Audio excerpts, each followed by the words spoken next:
And today's episode is for everyone who wants to understand what it takes to build, turn around, and scale financial institutions in one of the world's most competitive and regulated markets. Grew annual revenue 15 times in 3 years. Picture when you walked in, and how did you sequence the turnaround when everything needed fixing at once? 15x growth sounds extraordinary and I'm proud of it, but context matters.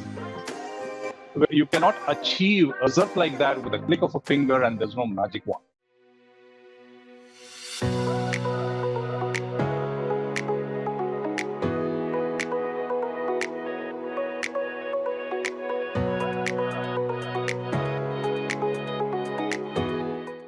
Hi everyone, welcome to FaceTime with Leaders, powered by Directors Institute World Council of Directors.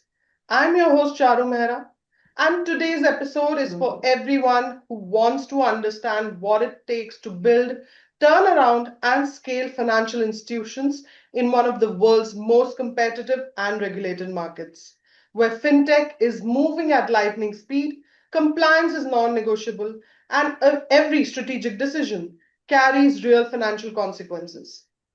Today's guest has done something most leaders only talk about. He took a struggling financial institution and grew its revenue 15 times in 3 years. He's built the region's first privately held e commerce payments company, earned Visa's coveted PSP approval, and signed Etihad Airways and Virgin Megastore, along with many others, as merchant partners. Across 30 years in fintech, digital payments, and NBFIs across India and the UAE, he has consistently turned complexity into growth. Please join me in welcoming Mr. Joseph Ponnou. Mr. Joseph, fantastic to have you on the show. Charu, thank you so much for that wonderful introduction. I'm honestly humbled. That was a great introduction. I'm so looking forward to having a great conversation with you today. My pleasure. So, Joseph, your journey is genuinely fascinating. You built an early career across technology and industrial sectors in India and the UAE, then pivoted into financial services and rose to lead some of the region's most innovative fintech and NBFI organizations. What were the defining turning points that took you from business development to the CEO chair? And what did that non-linear path give you that conventional finance career never could? Wow. That's all-encompassing, truly interesting question, especially at the start of this journey. Well, we have all seen people study one thing and then end up doing something else, right? No shame in that. It's exactly how opportunities present themselves and where the journey takes you. But what I believe is that how you blend your educational knowledge with your acquired skills and try to rise ahead above the rest. Right. In my case, my physics and technology background actually became a strategic asset in the fintech world. It actually shaped my strategic thinking. Right. I remember, for example, early on in my career, I was negotiating a pretty large deal and it looked very lucrative on the upper line. However, when I looked into it deeper, I realized that the payment terms of 90 days by the client would actually squeeze our working capital and increase the gap. And therefore, we might have to use up our credit line. And so I started negotiating and turned it into a milestone-based billing and early payment discounts and so on. And that was a win-win for all. But what I learned later was that I had actually managed to convert this project into a cash flow neutral operation rather than a cash drain. And that's taught me that the financial strategy is not always about profits. It's about also having liquidity required for your sustained growth. Right. Now, when you're talking about the pivotal change from business development to projects management to CEO chair, yes, it has been exciting, but I would just say in all humbleness that It was just about being at the right place at the right time. So the story goes like this. When I was being interviewed for my post of projects manager, and that was at Ansari Exchange, which is and was at that time one of the largest exchange houses in UAE. Right. And the managing director, a wonderful gentleman and an amazing leader, he asked me a question. So, Joseph, what are you going to do beyond the scope of your JD? Right.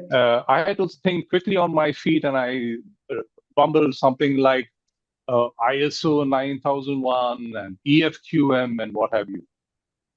Well, I joined the company. I got busy. I was tasked with launching a B2C remittance engine, a huge B2B portal, and on top of that, completely upgrading and changing our entire technology infrastructure and security infrastructure over there. We used Right. to do about $70 billion turnover those days. So Wow. there was no question of any leniency, any disruption having at all. So it was something that was keeping me on my toes throughout the time, and I was busy, honestly. Right. But Right. a few months went by, and my managing director came to me and said, Joseph, what happened to that ISO and QMS that you talked about? Because I had told him that if implemented properly, this could actually improve our bottom line. Right. And I answered, well, honestly, I've never had time for that so far. I'm busy with all this. And he said, well, make time for that as well. So Right. that's what I did. Now, when I delved deep into the QMS and the EFQM in UAE, in Dubai, it's called Dubai Quality Award, and in Abu Dhabi, it's called Sheikh Khalifa Excellence Award. But the Okay. overall model is EFQM. So when I looked into that, despite having a very professional, experienced team running each department, Right. I realized that this was an eye opener. There was Ooh. so much of improvement that could have been done in each area. Right. Operations, controls, IT, your compliance, your governance, every single thing, the entire Right. gamut, so to say. And Right. as I helped the organization grow in that, actually what happened is I myself grew in my leadership. Right. And by the time all this was over, I became an obvious, candidate to be elevated to the post of deputy general manager, which was a CXO position, uh, Wow. just below and reporting to the managing director. So Right. that is my story of how I went from BD to projects to the CEO level. Now, traditionally, we are told that stick to one area of specialization, learn something and stick to that. But in my Yes. experience, I've seen that my cross industry expertise, my cross industry experience has actually helped me a lot to become a larger strategic thinker than any single niche career could have given me, right? And subsequently, having built a PSP from start to scale, I know that that could not have been done without the right knowledge and implementation skills in terms of governance, in terms of risk and sustainable growth. Yeah. So Right. honestly, all this is something that no corporate role could have given. And for some, yes, this may be an unconventional path, but for me, I see this as my one of my greatest competitive advantages. Wow. Wow, that is so wonderful. That's the kind of career trajectory that tells you everything about intellectual curiosity and adaptability. And what I find remarkable is that the analytical rigor of physics show up in everything you've built. The governance frameworks, the risk models, the technology platforms.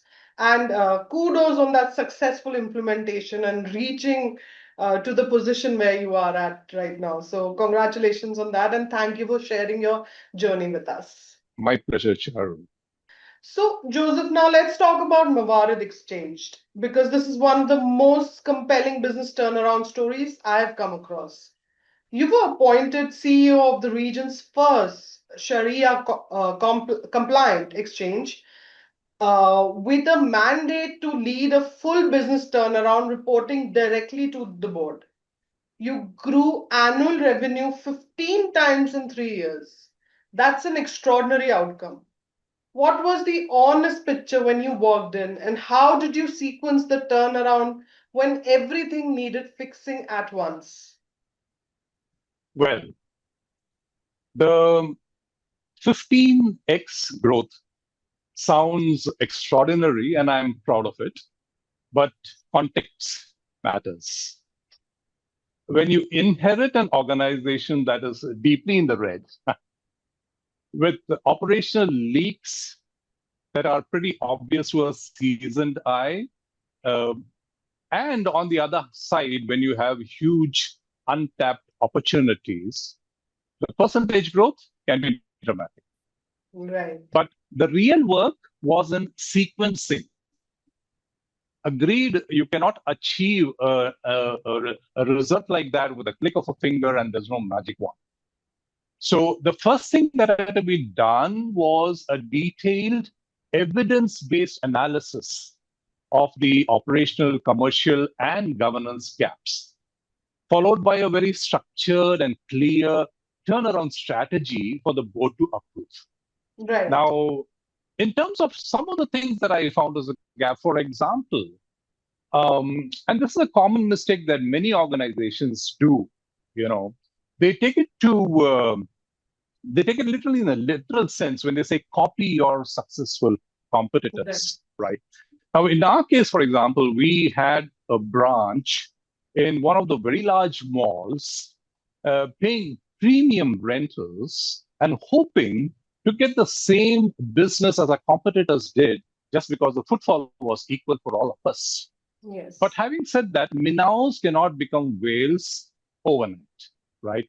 And the kind of loyalty, the trust, the database, the customer relationships that your competitor has gained over the years is something that you cannot get in a few days or weeks or months. Absolutely. And that was a huge cash drain for us. It could have been a great branding opportunity, but for me, business-wise, it was a huge hole in the bucket that needed plugging immediately, and that's what I did. Right. In a likewise manner, we had a large paid-up capital. However, even if you want to expand your number of branches, that doesn't become instantly possible, right? It requires budget allocation, it requires regulatory approval, and therefore it requires time. So rather than wait for that to happen, one of the things I did is I analyzed a bit and opened, not just upscaled, I opened a wholesale foreign currency exchange department. And in that, I was able to actually take on and play the same game as my larger competitors could. And that strategy worked. And the wholesale department started giving us 60% of the entire business that we were doing. Wow. Now, when you're limited in physical branches, this would be a great strategy, right? But perhaps one of the most important moves that I did was the turnaround architecture, upgrading operations, risk, IT, AML frameworks to international standards, not just because compliance or regulators demanded it, but to be ready for the growth, right? Yeah. And alongside that, I also built a fully reliable, fully trained succession leadership team, including national talent. And I think altogether, these were the factors that actually contributed to that growth we are talking about. Some of the moves I made were actually unconventional, I would say even risky. But the transparency, the accountability structures, and the disciplined board reporting is what gave my board the confidence to back my, my requests and my strategies. If there's one thing I'm proud of what I did over there, it was instituting formal corporate governance practices. Right, this was my first non-negotiable, because after all, boards expect and trust CEOs who govern first and grow second. Wow. Wow. That is so wonderful. Governance first and growth second. That is such a counterintuitive but powerful sequencing insight. Most turnaround leaders come and focused on revenue. You came and focused on foundations, and the 15 times revenue growth was the result of getting those foundations right. And that is a master class in motion. So, congratulations on that success. Thank you. The region's first privately held e commerce payment solutions company from concept to acquisition. You secured Visa's PSP approval and signed Etihad Airways and Virgin Megastore along with other partners, and ultimately structured and executed the company's 100% acquisition by an international conglomerate. Building a fintech startup from zero to exist is one of the hardest things in business. What does it actually take, and what did that journey teach you about building governance and compliance infrastructure in a startup before it becomes a necessity? That's a great question. And I should have seen that coming from you. Well, when we actually started Prosum and built it from zero, we focused on something very simple, something that everybody speaks about, but something that often people miss out in implementing. And that is this. Look out for the biggest pain points of your potential customers and provide them simple, robust solutions for that. That's it. Right. Now, those days back then, there were only two major acquirers over there, two major acquiring banks, very large banks, and their interest, therefore, was in serving the large customers. Now, e-commerce was then absolutely in its nascent stages those days, and there were a lot of budding enthusiasts who wanted to try out e-commerce, but for these banks, that was helping them out would be a very expensive and time-consuming exercise because Right. most of the small customers, the SMEs, so to say, did not have the knowledge and resources to get on with that implementation, to manage the fraud, to get the reporting, and so on and so forth. And that Right. was our window. And that was our window. We positioned ourselves right there, saying that, hey, look at that. We are the small guys, but with the right knowledge and technology. And we are going to take away that pain point from you and help those guys manage the pain point Right. by giving them exactly what they want. We will educate them, we will handhold them, and help them to do the implementation. We will take over the fraud management for them, help them with the reporting and what have you. Right? And that humble approach that we had is probably what helped us to get a long-term relationship, partnership with various acquiring banks, the central bank, the regulatory body, so to say, and so on. And the trust and credibility became our initial assets that worked very strongly. For our technology, we took a two-pronged approach. Okay. First was to build something that nobody else had in that region at that time. And that was the online direct debit system. So we built this by ourselves. But when it comes to credit card payments acquiring, we did, I can say something very smart, which is we actually tied up with a very, very large player out of Germany and white labeled their product. And not only we got that technology instantly, it came along with connectivity to 200 major acquirers all over the world. Wow. And that actually made us a very big player instantly. And probably that is why larger players like even Etihad Airways and Virgin Megastore and many others signed up with us as well, though our target initially was just the SMEs. Right. One of the beauties was that our system was so designed that with with a simple integration methodology, they could be up and running in just 24 to 72 hours.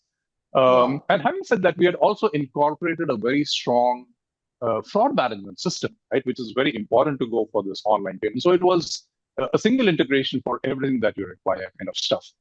Now, Right. regardless of being a very small, startup, one thing is we were clear upon was that we would give utmost importance to building compliance, risk, governance frameworks early on, before regulators and investors asked for it. And in my opinion, that is the single biggest competitive advantage a fintech startup can have, right? In fact, it was that structured governance discipline that made Prosum so attractive to that international conglomerate, and that also at a premium valuation, right? Let me give you an example. When we were still hungry for business, there was a large company that approached us as a client. They wanted only some of our services and not a fraud management system, which is usually fine. But when we did our due diligence, we were not so very happy, and therefore we politely walked out of the deal. Now, Right. just a few weeks later, that same merchant was actually blacklisted by the Oh, card association.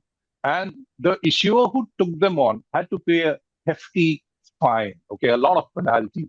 Now, imagine if our framework had not been robust, then that would have become our liability, and that would have actually disrupted our business quite a lot. right, right. Now, the exit journey moving on taught me a few things.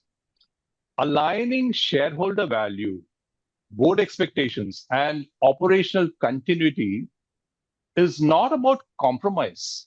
It's about clarity. When your Hmm. governance is solid, everyone sees the same picture and decisions become so much faster and cleaner, Hmm. right? Wow, wonderful. Another thing to, no, sorry, yeah. No, no, Another please thing go to, ahead. another thing to realize is what do your acquirers and investors look for beneath the financials? They look Yes, for predictability. They look right, for predictability. Can this business run without the founder? Are the controls embedded? The controls, the governance, are they embedded rather than just documented? And right. that is what commands a premium. And if I may say something for every fintech's founder, build your governance infrastructure from day one. Not because you have to, but because it frees you to take bold, calculated risks later. And trust Right. me, the day you need it, you'll be happy you already have it. Wow. Wow. That is such a great line, you know. Governance as a competitive advantage in a startup, not just a compliance Absolutely. cost.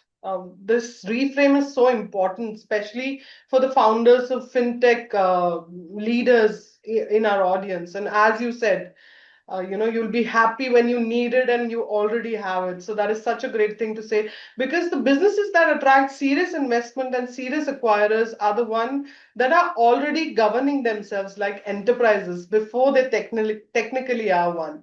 So congratulations on that successful setup, and kudos on that, sir. Actually, I really appreciate the way you are able to capture what I'm saying and summarize it in a very concise way. That's great of Thank you so much for that. So moving on to the next question, Joseph. The fintech and digital payments landscape in the Middle East and globally is undergoing seismic shifts right now. Central bank digital currencies are moving from pilot to reality. Open banking is reshaping the competitive landscape. AI is transforming fraud detection and customer experience, and regulators across the GCC are tightening AML and compliance frameworks significantly. So, as someone who has been at the center of the industry for 30 years, what should financial institutions and their boards be thinking about most urgently? And where do you see the biggest governance gaps as the industry evolves this fast? First of all, I must say that that question tells me that you are so very well informed on that topic already. So that's great, Char. And you're absolutely right. The pace of change is seismic. And for boards of NBFIs, the question isn't if these shifts will impact us, but how ready we are to lead through them. On CBDCs, open banking, and AI, the opportunity is real. Faster settlements, new customer experiences, smarter fraud detection. But the threat is just as real, Right, especially if you treat it as an IT project and not as a strategic shift. If you do that, then you risk building on sand. For institutions like, you know, anybody in the NBFI, the winners won't be those with flashy technology, but those who treat regulatory evolution, AML, data protection, operational resilience as a competitive advantage. Right. And in the GCC, compliance is no longer a cost center anymore. It's your license to innovate. Now, some of the governance gaps I see worry me. And the most dangerous one, boards approving fintech strategies without truly understanding the risk, technology, and compliance implications underneath. Right. You can't govern what you don't grasp. Fraud prevention and AML can't be delegated to operational layers anymore. The reputational and regulatory stakes are way too high. A single lapse can erase years of brand trust overnight. And this is not just thinking, it has actually happened. In UAE, if you look at it, a few years back, we had 134 exchanges. Wow. Today, we have less than 50 exchange houses. Ooh. And most of them have been actually closed by central bank, either for compliance reasons or for corporate governance reasons. So what you're talking about is real. And in a world where digital payments are critical national infrastructure, business continuity is not about backup generators. Right. It's about cyber resilience, third-party risk, and real-time incident response. ISO 22301 is no longer a certificate to hang on your wall. It's a mindset. So Right. what should boards be asking today? Let me give a couple of questions. If our primary business infrastructure goes down for 4 hours, what exactly happens to our customers, to our liquidity, and to our reputation? And secondly, how are we embedding AML and fraud governance into every new product before launch, not as an oversight? And third, what digital literacy training is our board undertaking so that Right. we can ask the right questions about the technology we depend on? And that last point is non-negotiable. Digital governance literacy at board level isn't optional anymore. Right. Not understanding the technology your institution runs on isn't just a knowledge gap. In my opinion, it's a governance failure. And if I'm to say something, the GCC fintech opportunities in the next 5 years, it's not going to go to the fastest movers, but to the best governed movers. The institution that build trust through transparency, embed compliance by design, empower boards to ask sharp, informed questions, those will attract the right partnerships, the capital, and the customer loyalty that lasts. The future isn't just digital, it is disciplined digital. And that's the Wow. future we can lead with. Wow, that is such a wonderful quote you just gave us, Joseph.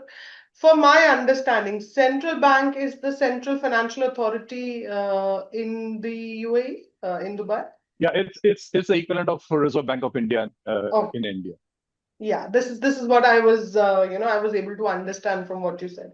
So yeah, Yeah. you rightly said digital governance literacy at the board level is, as a non-negotiable, is one of the most important points made on this show today, because we are past the point where boards can delegate technology understanding entirely to management, and the risk is too consequential and the opportunity too significant for that to be acceptable anymore. So thank you for sharing your Very views true, on that very with us. true.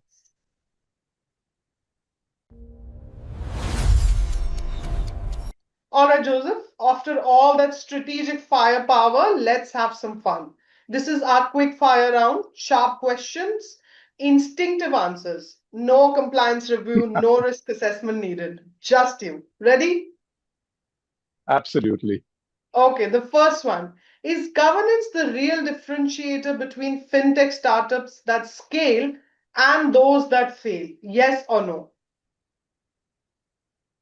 Absolutely, yes. Because technology is always only an enabler. It's the governance that will make the real difference. Wow. Okay, next one. Can a financial institution operating in the GCC afford to treat AML as the back office function? Yes or no?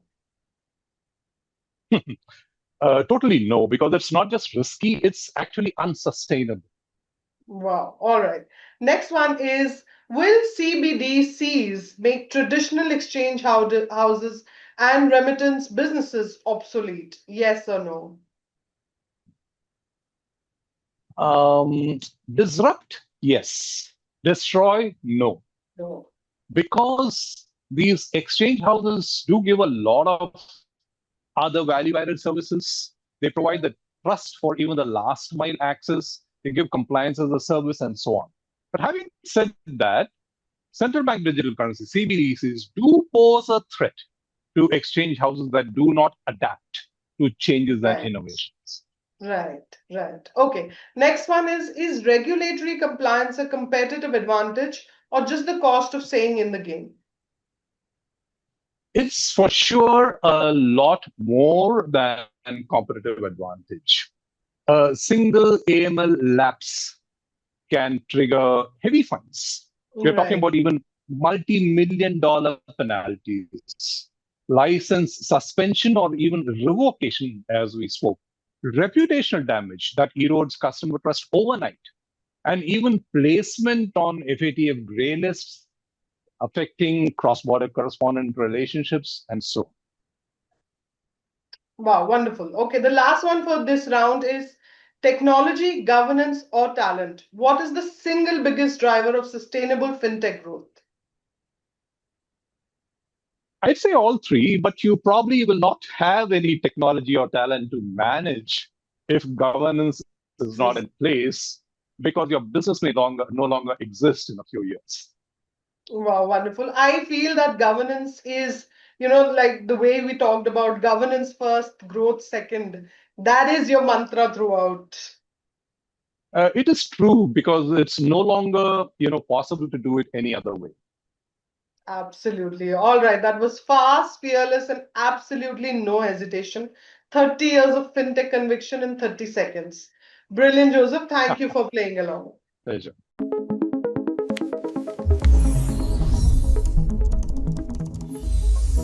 So, Joseph, financial services is an industry where crises don't announce themselves. A regulatory change overnight, a fraud event, a technology failure, a market shock, or a compliance breach can threaten everything you've built in an instant. You've led businesses through turnarounds, built startups under competitive and regulatory pressure, and advised organizations navigating fast moving markets. When a genuine crisis hits a financial institution, what does strong leadership look like in that moment? And what separates leaders who build truly resilient organizations from those who are permanently in reactive mode? Okay. I'll try to remove all those points when I answer. And yes, indeed, crises in financial services don't knock, they arrive unannounced. And in that moment, strong leadership isn't about having all the answers. Right. It's about having the right framework to find them. Mhm. And like you said, when a genuine crisis hits, maybe a compliance breach, a technical failure, a market shock, my first move is always the same: pause, assess, communicate. Right. Pause to understand the real scope, not just the symptoms. Assess against our predefined risk thresholds and escalation protocols. Right. And communicate first to the board, then to the regulators, then to the team with clarity, not panic. Now, when I used to work for Bhawan Cybertech, a pretty large IT services company, while setting up a $2.8 million data center, we used to run deliberate stress tests, or even randomly pulling out some cables or even switching off PowerPoints. And the knock team would get the alert, and then we would clock how much time it took them to put it back to normalcy. Wow. The trick wasn't having everything absolutely well documented and understood. Right. So the tech team would go to the data center and approach it in a systematic manner, closing one gap after the other, right? Right. And Right. by that, they would make the data center back running in normalcy much faster than they would do even otherwise. So crisis management is like that, being prepared beforehand. Okay, and what separates resilient leaders? I think that was one of your questions. Yes. That would be Yes. three things. First, systems thinking. Resilient leaders don't just fix the symptom. They ask, what in our design allowed this to happen? Right. And the second thing is to have a transparent board communication. In crisis, ambiguity is an absolute no-no. That's an enemy. Mhm. Clear accountability, regular updates, and honest risk assessment give the Right. board confidence to back tough decisions, right? So your next part of the question was, what separates resilient leaders? I'd say three things. Firstly, systems thinking. Right. Resilient leaders don't just fix symptoms. They ask themselves, what in our design allowed this to happen? Right. Secondly, transparent board communications. In crisis, there is no room for ambiguity. Ambiguity is an enemy. Clear accountability, regular updates, and honest risk assessment give the Right. board confidence to back tough decisions. And third, to have the courage to invest in resilience before it becomes urgent, before it becomes critical. Right. Because resilience costs money, it costs time and discipline, but its absence, that costs exponentially more in Right. fines, reputation, and in lost trust. So resilient leadership isn't about reacting faster. It's about building systems, clarity, and having the courage before the crisis hits. So Right. that when the storm comes, your team knows their roles and your board trusts your judgment. Right. Right. Wonderful. As you said, systems thinking, transparent board, and sort of governance disciplined. That is the resilience formula you've described. And what's striking is that everything you've built across 3 decades, the compliance frameworks, the governance structures, and the risk systems were essentially resilience infrastructure.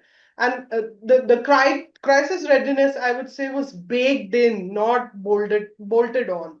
So thank you for sharing your views on that with us. Pleasure. And congratulations on having a successful, um, tenure during. Indeed. Thank you. Yes. So moving on to the last question of the day, Joseph, you are a valued member of Directors Institute, World Council of Directors. From your personal experience, what has being part of the Directors Institute meant to you? And how has that boardroom and governance perspective shaped the way you think? Well, my signing up with Directors Institute was not just a random thing. I surely wasn't looking for just another certificate. I was looking for something deeper, a boardroom lens, if I may say. And Right. after enough research, I was confident that Directors Institute could raise me into truly serving organizations at a highest level, approaching governance as a catalyst, Wow. not as a constraint. Right. So personally, as we have discussed, I've sat in several boardrooms with highly intelligent, experienced directors. But in all honesty, this course by Directors Institute World Council of Directors has equipped me far more than what actually happens in many boardrooms. Understanding what the law says and exactly which article or which act governs the issue at hand, that's Right. priceless. That's priceless. And let me give you an example. As a CXO, I Mm-hmm. have been in situations where I've been asked to sign on contracts by related parties or with related parties. Right. Now, in some instances, I did agree. For example, when it was about medical insurance for the staff, for which I had to pay a lot more because the other party issuing it was a related party, I signed on it. However, there was another instance where there was a mobile app development where I refused to sign on it because I was not convinced that the other party had the requirement for a financial grade security Right. capability. Now, Right. at that time, I was just, moving from the point of common sense or my experience. But today, after having gone through this course, I could probably would have highlighted to them what the law requires in terms Right. of disclosure, implications, and reporting related to the related party matters. Yeah, so that's Right. a big Right. difference. The course has actually reshaped how I view my own role. As a C-suite executive, I used to ask, how fast can we move? Now Mm-hmm. I would also ask, how well are we anchored? Because ethical governance isn't a nice to have. It's a Right. bedrock Must. of trust that Right. helps you take bold decisions and calculated risks. I also strongly believe now, after having pursued the course, that continual governance education is extremely important to give the boardroom directors the credibility, the language, and the authority to lead a transformational change responsibly. It's not slowing down, it's about steering with confidence. For me, Directors Institute hasn't just shaped how I think, it has shaped how I serve. And that's a legacy I'm happy to continue. Wow, wow. Thank you so much for that wonderful feedback, Joseph. Time and again we come across leaders who reach a certain point in their career and they think that, they know everything and they are the experts of things. But looking at you having 30 years of experience, but you're still, looking forward to enhancing your skills and you've worked for it to gain more skills. That is really inspiring. And you know what you just said was such a meaningful reflection. It adds another dimension to your journey, not just as a fintech builder and turnaround leader, but as someone who has continued to sharpen perspective through governance, responsibility, and long-term thinking. So I am really inspired by that, and I wish you all the very best for your future endeavors. Thank you so much, Charu. It's been a wonderful session with you. And on the last point that you said, if I may add, yes, learning never ends. Learning Absolutely. is a lifelong journey. And there's a saying, the worst bankrupt is the soul that has lost its enthusiasm. So, Wow. for all the Directors Institute's members and students, keep looking forward to something more wonderful in your life. There's a lot to learn. Make it go. You take Wow, care, Charu. absolutely. That is a wonderful saying, Joseph, and this has been such an extraordinary conversation. And what makes it so compelling is the rare combination you bring to it. So once again, thank you so much for your time, your insights, and for 30 years of building the financial infrastructure that millions of people in this region depend on every single day. To our I listeners, appreciate. whether, sorry, go ahead, please. I appreciate it. Thank you. And a great session it was. Thank you so much for that. For our listeners, whether you are a board director, a fintech founder, a financial service professional, a regulator, or a business leader navigating digital transformation, today's message is this. In a world of financial services, trust the ultimate currency. Trust is the ultimate currency. True. And trust is earned not through marketing, not through technology, not through revenue growth alone, but through governance, compliance, and disciplined leadership that makes institutions worthy of confidence placed in them. Mr. Joseph Ponnou has spent 30 years building that. This has been FaceTime with Leaders, powered by Directors Institute World Council of Directors. I'm your host, Charu Mehra. Until next time, stay curious, stay informed, and most importantly, stay ahead. Thank you. Jungle.